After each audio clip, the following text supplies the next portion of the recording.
Hello student, આજે આપણે ધોરણ 8માં પ્રથમ સત્ર સંસ્કૃતનો 3જો નંબરનો પાઠ તૃતીય પાઠનો અભ્યાસ કરીશું, જેનું નામ છે આત્મશ્રદ્ધાયા પ્રભાવ.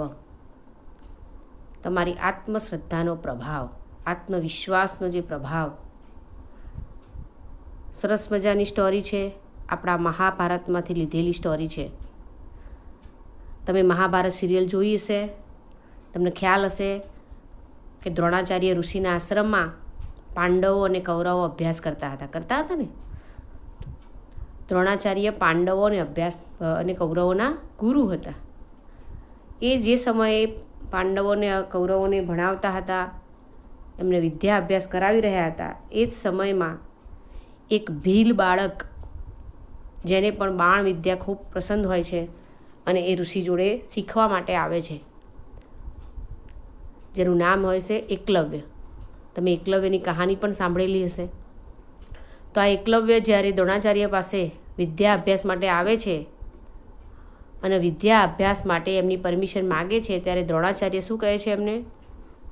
એકલવ્યને કહે છે કે હું માત્ર રાજકુંવરોને, એટલે કે રાજાના બાળકોને જ અભ્યાસ કરાવું છું, બીજા બાળકોને હું અભ્યાસ કરાવી શકતો નથી.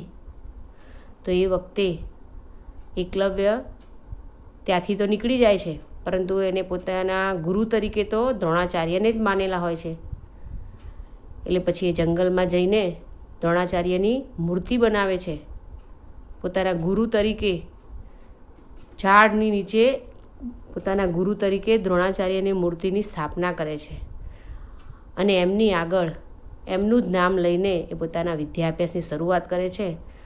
અને રોજબરોજના અભ્યાસ બાદ એ પણ સારો એવો બાણાવળી બની જાય છે, અર્જુનના જેવો, અર્જુન કરતાં પણ સારો કહી શકાય એવો. અને પછી શું બને છે? હાલ કેમ એ અર્જુન કરતાં આગળ નથી ગણાતો, શું બને છે એની સાથે, એ આપણે આ બધું આજે આપણા આ ઇકાઈમાં જોવાનું છે. બરાબર? તમે જાણો જ છો, પરંતુ આજે આપણે એનો સંસ્કૃતમાં અભ્યાસ કરવાનો છે.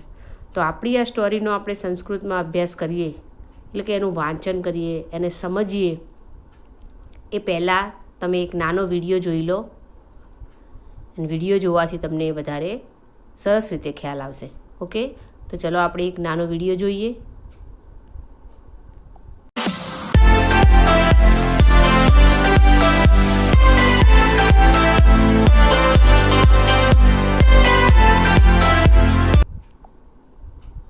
વિદ્યાર્થી મિત્રો, આપણે પાઠ્યપુસ્તકના તૃતીય પાઠ આત્મશ્રદ્ધાયા પ્રભાવ, આત્મવિશ્વાસનો પ્રભાવને ચિત્રવાર્તા રૂપે જોઈશું અને તેમાં રહેલી કથાને સમજવાનો પ્રયત્ન કરીશું. એકઃ બાલકઃ આસીત, એક છોકરો હતો. તસ્ય નામ એકલવ્યઃ આસીત, તેનું નામ એકલવ્ય હતું. સઃ ધનુર્વિદ્યામ પઠિતુમ ઇચ્છતિ સ્મ, તે ધનુર્વિદ્યા શીખવા ઈચ્છતો હતો. એકદા સઃ દ્રોણાચાર્યસ્ય સમીપમ અગચ્છત, એકવાર તે દ્રોણાચાર્યની પાસે ગયો.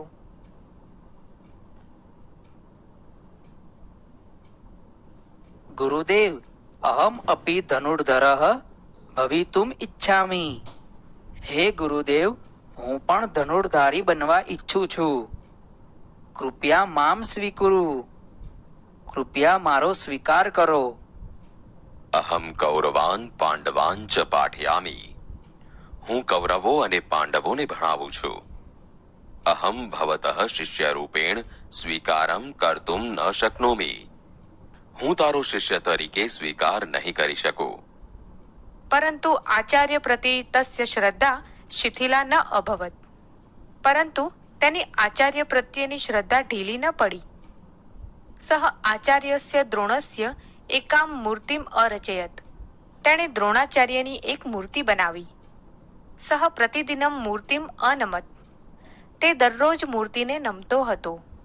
પ્રાતઃકાલાત સાયંકાલ પર્યંતમ ધનુર્વિદ્યાયાઃ અભ્યાસમ અકરોત, સવારથી સાંજ સુધી તે ધનુર્વિદ્યાનો અભ્યાસ કરતો હતો. શનૈઃ શનૈઃ સહ કુશલઃ ધનુર્ધરઃ અભવત, ધીમે ધીમે તે કુશળ ધનુર્ધારી બની ગયો.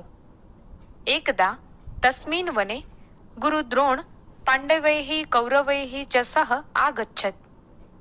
એકવાર તે વનમાં ગુરુદ્રોણ પાંડવો અને કૌરવો સાથે ત્યાં આવ્યા. એકઃ કુક્કુરઃ તાન દ્રષ્ટવા અભસત. એક કૂતરું તેમને જોઈને ભસવા લાગ્યું. અર્જુનઃ ધનુષ્યમ ઉત્થાપયતિ સ્મ.